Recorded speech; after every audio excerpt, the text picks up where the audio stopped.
Hi everyone, and welcome to our latest NEFSHE podcast. Today I'm so excited to have Shannon and Kate join me today.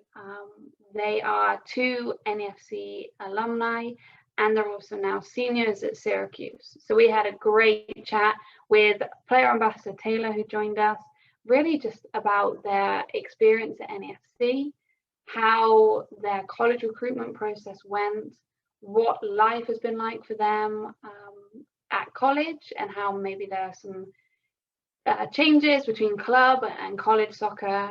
They had some great tips for you all on college recruitment and experiences at the college level, and it was a really great, exciting and fun chat with them both. So I'm really excited for you to check it out. Thanks everyone. Hello, welcome Shannon and Kate. Thank you so much for joining us today. We've got Taylor, who's our player ambassador. She's kind of going to jump on this chat with us. I'm like so excited to have some of our NEFC like alumni to talk to and just kind of get your experience on everything NEFC and then kind of beyond that. So I guess, should we start with some introductions? So Shannon and Kate, do you want to both kind of introduce yourself, give us a little bit of background and a flavor of your kind of NEFC journey and kind of where you guys are now? Sure. Who wants to jump in first? I can start. So I'm Shannon Aviza. I'm a senior at Syracuse University. I've spent the past 4 years playing soccer here, but I grew up in Medway, Massachusetts, and have played NEFC since 5th grade, so from 5th grade to senior year. And I've only been with NEFC, so I started my club experience in 5th grade, and it's some of my best soccer memories I've ever had, and I still keep in contact, obviously, with Kate and many of the girls from NEFC. We still play together, a lot of us, so I have nothing but great things to say about NEFC and my entire experience there. I love that. What about you, Kate? Did you start and stay with NEFC, or did you were you elsewhere beforehand? So I am another prodigy of NEFC. Yeah, it raised us. But yeah, so I'm Kate Hostage. I am also a senior at Syracuse. Like Shannon, I played on her NEFC team pretty much since we were little teeny babies. So yeah, amazing. Only have great things to say about it and happy to be here. So what positions did you both play, or do you both play now? Have they changed actually since kind of growing up through soccer? I've always been in the front and Shannon's always been in the back. Yeah. So you guys complement each other quite nicely then. Mm-hmm. Yeah, I played defense most of club. I mean, we'd switch like our back line up between a back four, back three. I played a little six in college this past year. I think I would definitely say I'm more comfortable in the back, but it definitely does change. But Kate has always been a striker. Action. Love that. So I guess you guys obviously play in college. At what age did you realize that you loved soccer enough to want to kind of play beyond club? I think when I started in 5th grade, or like when I started, I wasn't like, oh, I'm playing soccer to like go to like playing college. Yeah. Just playing it because I liked it, like I was good at it and wanted to take it to the next level. And I think just as it progresses, you like eventually like entering high school, you start thinking about the next step. And we went to all these college showcases, and it was never like forced upon us, but I think it was just like something I gradually grew into that I knew I wanted to do. That's really interesting. Is that the same for you, Kate? Yeah, I mean, I always have played soccer because I loved it. And I've just been very fortunate that it's opened some doors for me. But yeah, definitely always just played it because I loved it. And then as you get older, you know, you start realizing that you can kind of take it somewhere. That's really cool. Did either of you play any other sports growing up, or was it always soccer for you? I actually was a gymnast all the way through 10th grade. So Wow. yeah. So what made you decide like to kind of go down the soccer route instead of gymnast route? So at some age, it kind of became like gymnastics was my second sport. I think mostly honestly because if you're gonna go full into gymnastics, you are spending your whole life at the gym. So Yeah. they were happy to have me as kind of like a secondary sport. So then I started putting all more of my energy into soccer, and it just kind of became that way. And obviously I love soccer, so Yeah. That's really cool. Gosh, gym like that. Gymnastics is something that I'm in awe of anyone who can kind of do anything like that, because that's just crazy to me. Like I can run around and kick a ball all day, but any of that other stuff is like so amazing. yeah, it's a different world. Yeah, yeah, definitely. Shannon, what about you? Did you play any other sports? Yeah, I played basketball. I did a little lacrosse, but basketball primarily. I played a little club basketball and actually played till sophomore year of high school, and then eventually decided to stop to focus solely on soccer. And was that just a natural thing for you both? It was just like soccer was something that you maybe enjoyed more, and so you just wanted to put more energy into? Like, how did you kind of make that decision?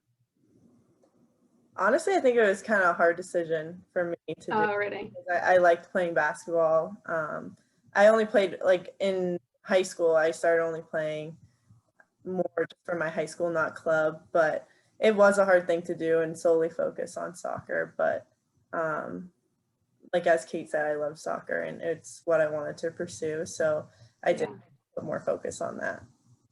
That's really cool. So I know a lot of our kind of players are really interested in this kind of college recruitment phase. And so I'd love to kind of get your experience on like what that college recruitment process was for you both. So if you're happy to just kind of throw out all the information and your kind of experience and journey, that would be really great. So we're both seniors, so at this point it's kind of, did it feel like a long time ago now? Feels like forever. Yeah. But it's kind of interesting though because of this COVID season, we technically have another year of eligibility. Yeah. So I know Shannon is kind of in the same boat that we're kind of thrown back into the recruitment starting it all over. Yeah. So the first recruitment process, obviously it was stressful, and you're so young and you feel like you're making this huge decision that'll dictate the rest of your life.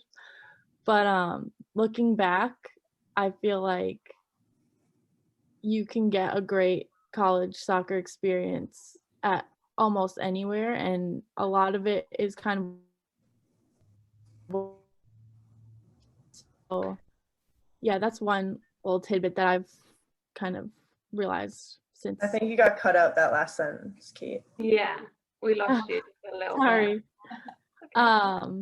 What was the last thing I said? You were saying that you've learned that you could probably get a good college soccer experience at any school. Yeah, and just that you want to make sure that when you're looking at schools, you're also heavily taking into account the education side of it, because while this is going to be your soccer team, it's also where you're going to figure out what career path you want to take, and you're going to be living here. So you want to make sure that it's a good environment, and academically, if soccer was somehow taken away from you, you definitely want to be in a spot that you still were passionate about. I think that's such like a key thing to think about. And I feel like when you're like 17, 18 years old and you have to make that decision, like how do you make that decision like at that age, because there's so many things to kind of juggle. Like what really helped you like make those decisions?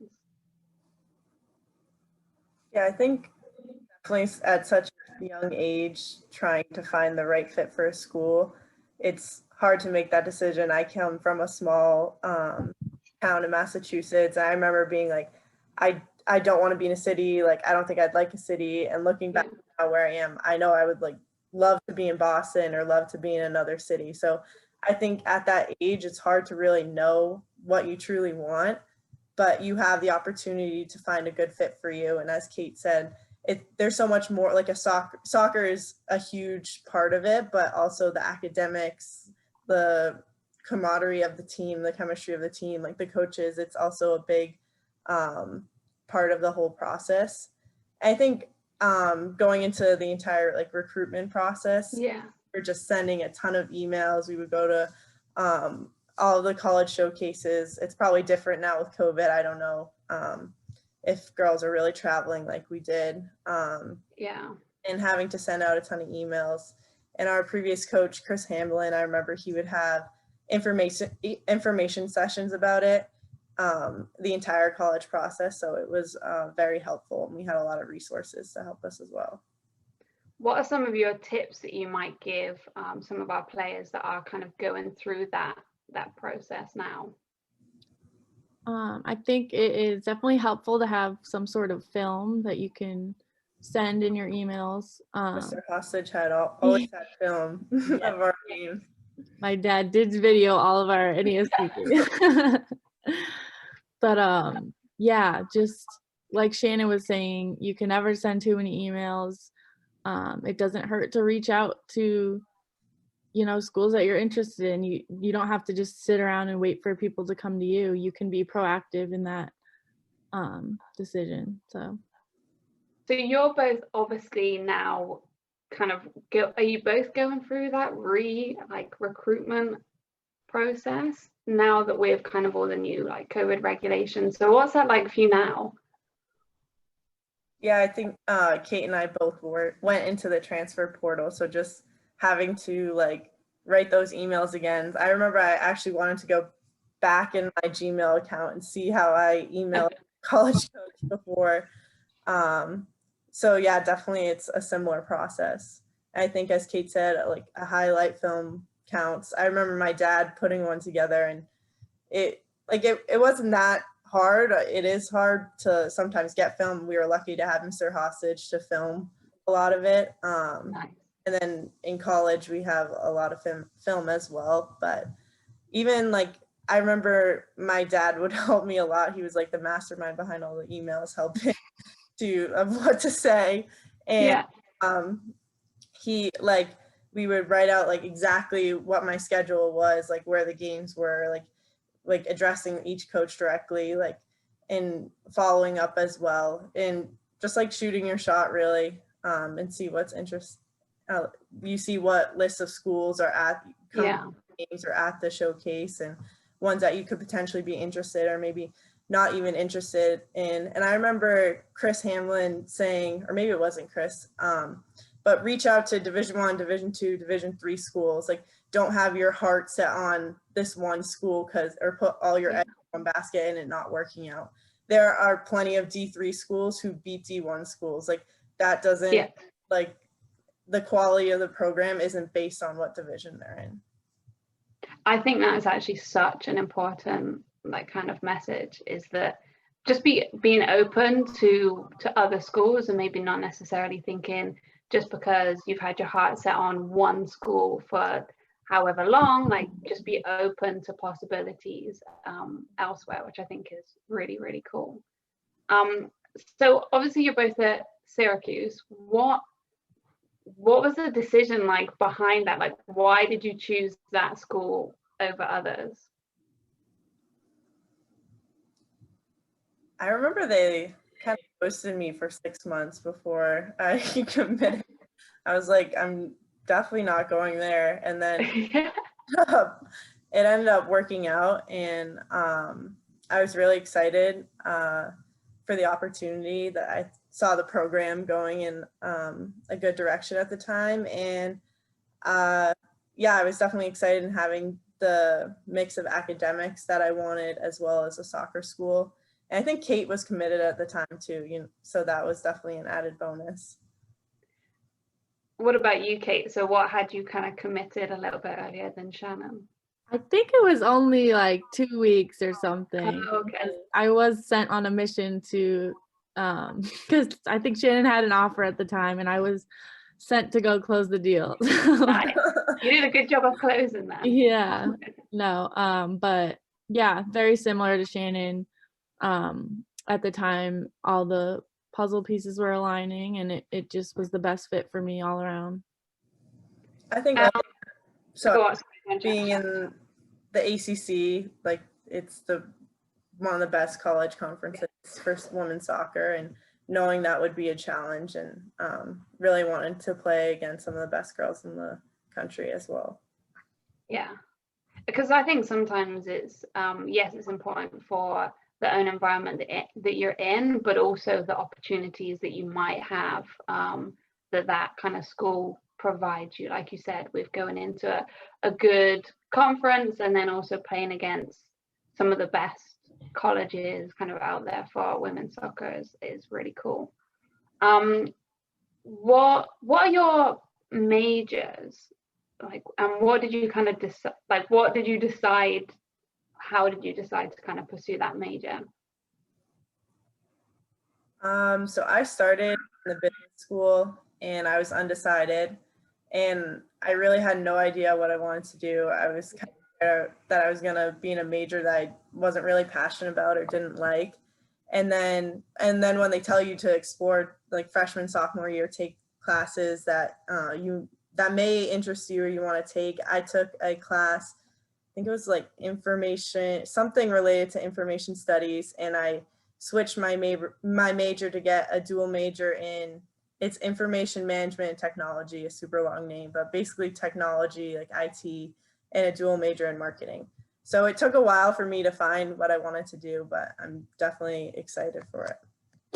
That's cool. And I feel like yours kind of covers maybe quite a broad spectrum of possible careers kind of after college as well, which is really neat. Yeah, definitely. Kate, what about you? So I'm on the other side of the school. Oh, wow, okay. But I also came in undecided in the College of Arts and Sciences.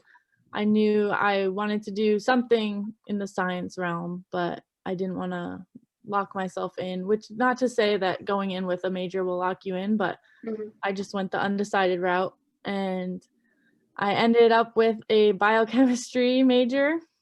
And yes, that's incredible. I can't I can't even get my mind like around what that even is. Like that's insane.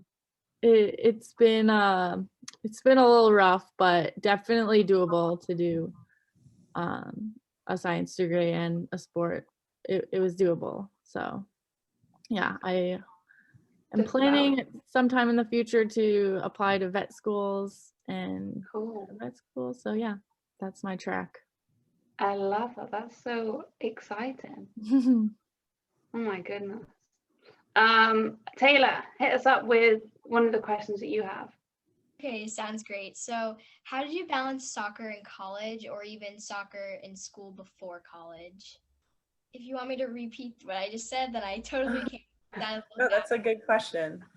I think I didn't think twice about it, honestly, because we grew up playing soccer, like I couldn't imagine not playing soccer in college or not playing soccer in high school, but it does at times get difficult, and I think it's important to manage time for yourself as well, to socialize, and that's a big part of college. And yeah, definitely, I think it's hard to manage both at times, but as Kate said earlier, here in college, you're here to get an education, and that has to be a main priority. Yeah, definitely. They do accommodate you in most schools with very, very good academic accommodations. Like there's huge like resources available to all athletes, and the teachers are usually very accommodating if you have to miss for an away trip or something like that. And you just kind of find the little times to get your work done, and like Shannon said, balance like a social life and being able to relax, and obviously you need to make time for everything. So I think that, like Shannon said, you kind of learn how to manage it in high school, and then sometimes freshman year can be a little challenging figuring out the right balance for you, but I think it's definitely doable. And that's coming from a STEM major. So. Well, yeah, exactly. I mean, I remember when I was in college, and this was many years ago now, I was like a to-do list kind of person. So I had like everything kind of scheduled in, like, you know, balancing, like you said, that kind of soccer expectations, but then also all the schoolwork. So I just had like a ton of like to-do lists and like deadlines for myself, just to kind of keep me accountable, to make sure that I was getting all the work done that I needed to, as well as then all the other kind of sides of college as well, because kind of exactly like you said, that social aspect is also super important. It's not just about the soccer and not just about the academics. It's kind of that whole like holistic experience, which I'm asking you now, and I don't know whether this is like a tough question, but now that you are obviously seniors, you kind of come in to the end of your time at Syracuse, like what was your overall experience like? And I know it's like, you know, 3.5 years worth of experience to kind of throw in. I'd say it was a good experience. It didn't look exactly like I thought it might look going into it, but I definitely learned so much and grew as a person, became a better player, made a ton of friendships that will last, and learned leadership skills, all of the above. So honestly, I feel like it definitely, Syracuse made me a better person. So I look back on it fondly. What were your expectations going in? Because obviously, like you said, they were different maybe to what your experience was. Win a bunch of games and make, you know, everyone wants to win and make the NCAAs and whatnot. And we didn't accomplish that. Me and Shannon's time, we actually went through a bunch of coaches. There was a head coaching change, and then we also, in all of that, had assistant coaches come and go. So yeah, it was an interesting experience, but yeah, I still look back on it fondly. I think we learned a lot and had a lot of good times. What about you, Shannon? Yeah, I definitely agree with all of that. My expectations were definitely different than I thought it was going to be, but if I could go back and say would you not go to Syracuse, I wouldn't. I would go there because the friendships I made, the degree I got, the memories I made playing college soccer there, they are incredible. And yeah, I'm very fond, as Kate said, I'm very fond of looking back at my time at Syracuse. What are some of the highlights of your time there? Like the real things you can kind of pick out and like, yeah, that was like an amazing kind of part of being there. I loved our first summer start freshman year. So at Syracuse, I'm sure a lot of schools do this too. They send all the freshmen early. I think it was like July, so super early, and you just kind of are thrown into it and you get really close. And I think we did a bunch of like fitness stuff. It was just kind of and we took one summer course too. So it was like a mini intro to college, to college soccer. But yeah, that we had some of the best times, and just being new to it all is obviously super exciting. So that's definitely one of my best memories. Yeah, I remember that like it was yesterday. I remember with the fitness, like I probably really never went to a gym before it, and we were thrown right into it.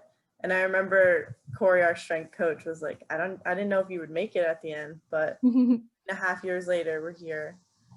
And I think one of my biggest highlights is our relationship with an organization called Team Impact. We had a honorary teammate, Gracelyn Russo, join our team. She's currently suffering from brain cancer, and she joined our team our junior year fall, and she has just been a light on our team, and we've had a lot of great events with her and gotten to see and hang out with her. And it really makes our day and my day seeing us interact with her and being with her. And she's just incredible. And I think that's one of the biggest highlights from my experience here at Syracuse. Wow, that, I mean, sounds amazing. Mm-hmm. What a great kind of cause that is. Wow. So highlights, what about your challenges? Like, what are some of the things that, maybe challenges that you faced when you're at college?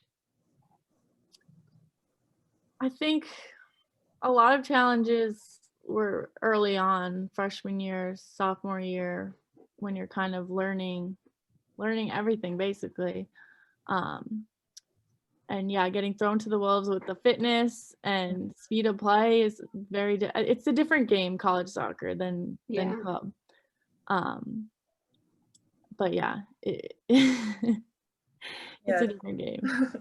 I think, like, as you talked about summer start, it was awesome, but then I think of how nervous and stressed out I was every workout, the first practices, definitely freshman year, just getting the swing of things. And I know probably every freshman on team feels like that at some point. But I think Kate also touched on it earlier, just when you're constantly losing or not like doing what you expected to do, or having more wins under your belt, it can be like mentally draining and question your self-worth as a player, even though like you may play well or you may play bad, but and your team's not producing it. Like it can take like I know definitely in sophomore year I think that's when it hit me the hardest. And but I think I really like grounded myself after that, knowing like I had my friends, my family supporting, I was getting a degree I wanted. And so there's definitely adversity and challenges that you can't overcome.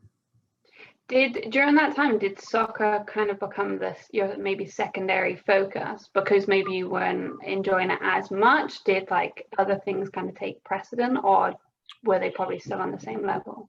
Yeah, I think they were probably still on the same level, but it was definitely frustrating and hard to deal with at times. But I had teammates like Kate and other people, and we were all sticking with each other.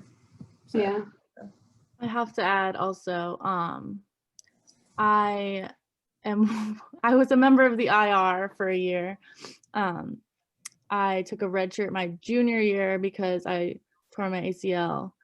So injury is very real, and it can definitely be a low in a athletic career. But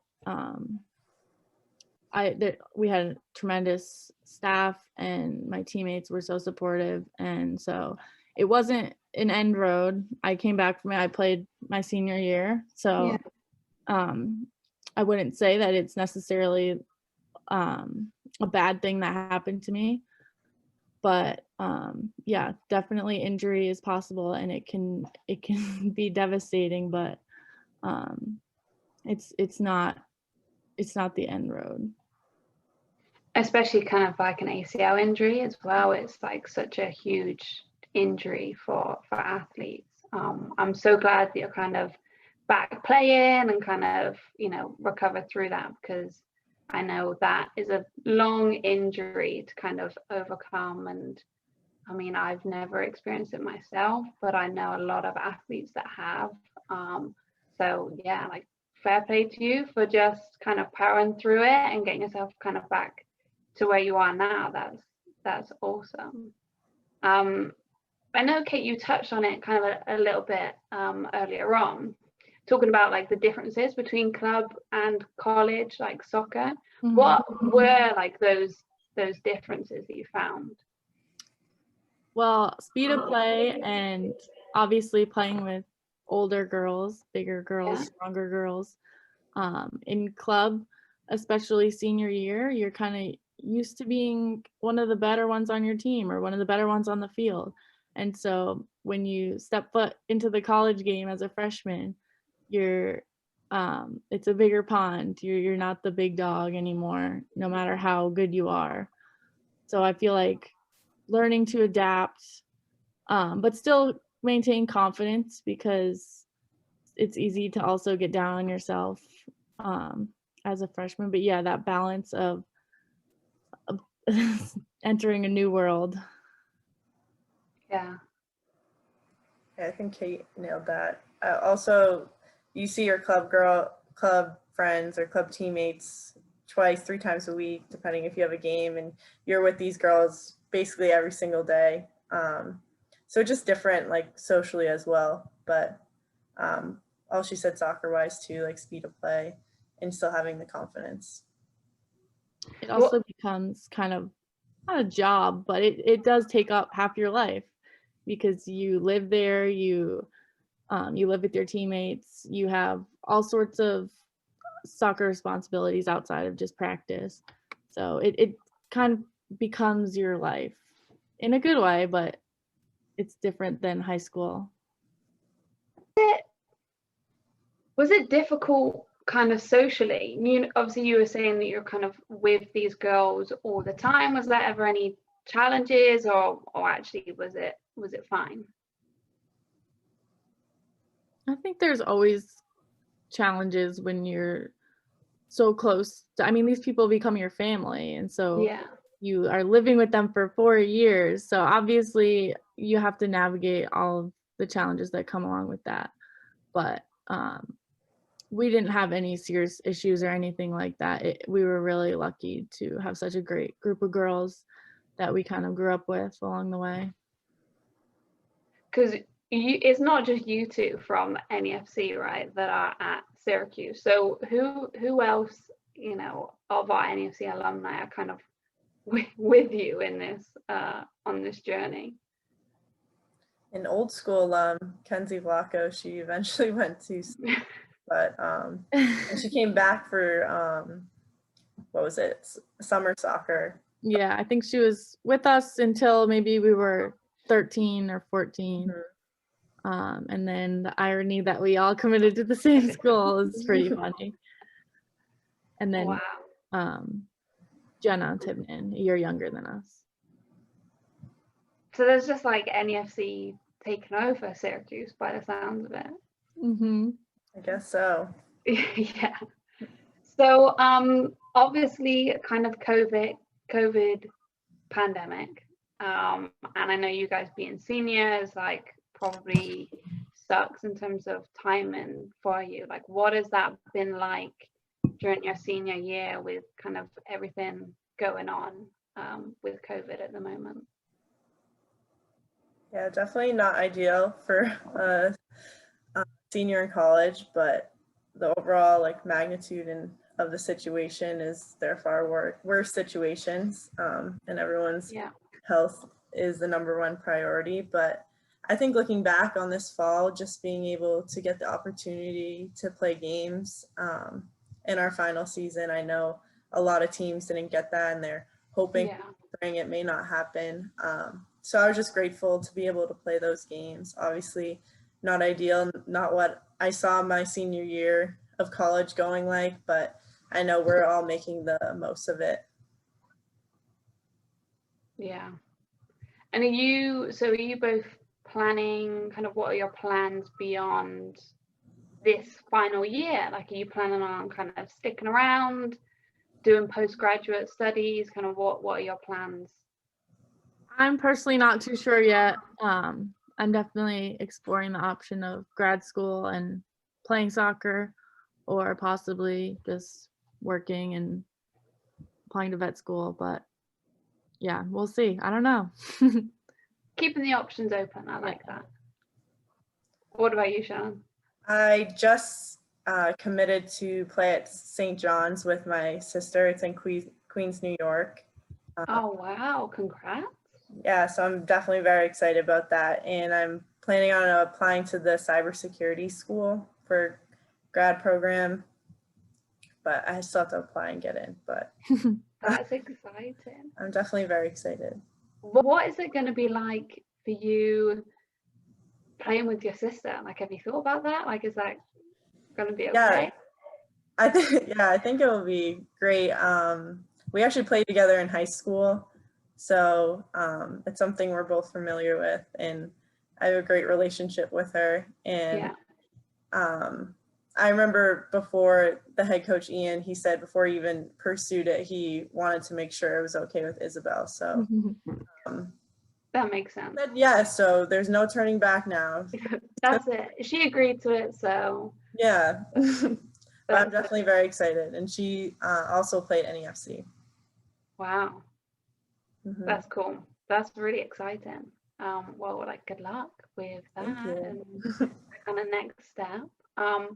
Taylor, we have you back. Do you want to fire away with your last couple of questions?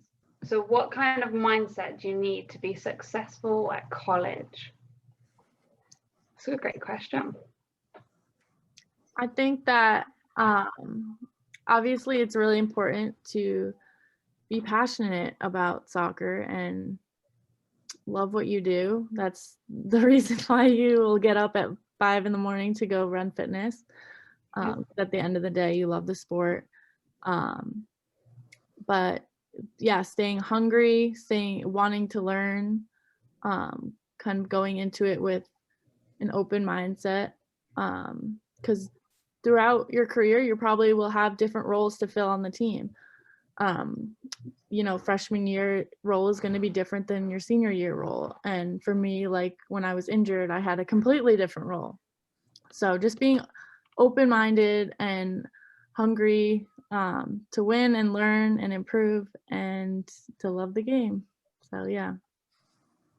Yeah, it's definitely a great question. I think going off what Kate said, just being passionate and determined to do your best and be there for your teammates as well. And I think success can be in many forms, and it's what you want to get out of it. And just knowing what you're putting in is what you'll get in the end result.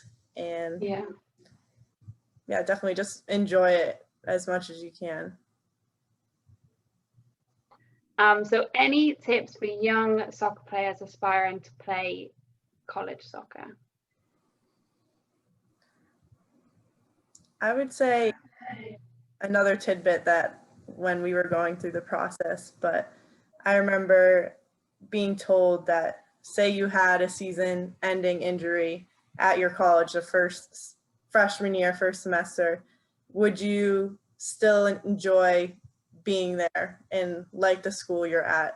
So if you couldn't play soccer ever again, would you enjoy being at that college? And I think that's a big takeaway, to enjoy your experience and be happy where you are, because your happiness is based much more off of whether you're getting time on the field, what's going on in the locker room. It's a big part of who you are, but it's not entirely what you're made up of. I love that. Yeah. Kate, what about you? So I'm trying to think back, put myself in my shoes 6 years ago, but I think that it's really important, obviously, to play as much as you can and be on a club team or whatever you have access to, and also get in some individual work and strength work, which not a lot of club players do. I think that now a lot more are starting to get involved in that, but it helps for injury prevention. And I actually tore another ACL in high school, and so that kind of led me to get into the gym, and then I went 5 years without major injury. So I do think that helped a lot, me getting into that early on. So yeah. So just kind of doing the weights, but also any kind of injury prevention exercises kind of alongside that. Because I think a lot of players automatically think that, you know, they need to be hitting the gym and they need to be doing like weight training, but there's so much other components around fitness kind of just off the board that I think are really important. Yeah, I love that. I think that's a great kind of point to make, Kate. And also it means that you're prepared so that when you go into college freshman year, you're kind of used to the gym a little bit and you kind of know your way around it, at least enough so that you feel fairly confident in what you're doing. Mm-hmm. I would also say to just enjoy it, because as soon as you kind of make it, or if you get a certain end goal in mind. You might not enjoy the process of getting there, but I know I can speak for Shannon on this. We talk about our club days all the time. We had the best time ever. Obviously our college experiences were great too, but club is like some of the most fun soccer times that you'll have. So definitely enjoy that while you have it too, while also aspiring to do more. Just enjoy where you're at too. Yeah, kind of stay present as well. I love that. Thank you so much. I have one more question, and it's a question that I ask every guest that we have on the podcast. And that is, obviously, this is all about kind of women empowerment. So I want to know, what does that mean to you? What does empowerment mean to you, you know, personally, and what do you think it kind of looks like? So I think female empowerment is very important because we live in a society that is largely dominated by men in a lot of areas, and we can definitely see that in sports. So as a female soccer player who is also a STEM student, and I'll obviously be entering a field predominantly dominated by men, I think that organizations like this, NEFSHE, are great because they help generate visible role models for girls and connections that can help inspire and generate confidence. I think that's another huge thing for younger girls who have dreams and goals that they can 100% achieve. But yeah, the empowerment factor is amazing, and that's why I think I wish that I had something like this when I was at NEFC. Thanks, Kate. That was awesome, Kate. Yeah. Yeah, definitely going off what Kate said, I think female empowerment is just super important, and not just being told and hearing that your voice and opinion matters, but actually going out and doing it and showcasing it and not shying away from an opportunity. And with the help of programs like NEFSHE, I always want to say NEFC, but to train myself not to. And even the platform that Kate and I have right now, girls looking up to us, even a political figure or a relative or someone else these girls are looking up to, is just super powerful and incredible. And to be able to be on this podcast and do that for younger girls is just super inspirational and beneficial for both sides. Thank you both so much, because you really are like the players and the people that these girls are going to be like looking up to. You really are kind of inspiring many generations to come. Thank you. Yeah, thank you so much for just being part of this. It's been amazing to have you both on, and I'm really excited to continue to see you guys, you know, your journeys beyond this. So thank you. Yeah, thank you so much for having us. Thank you, Taylor, too, for your question and for joining. Thanks, Taylor. You're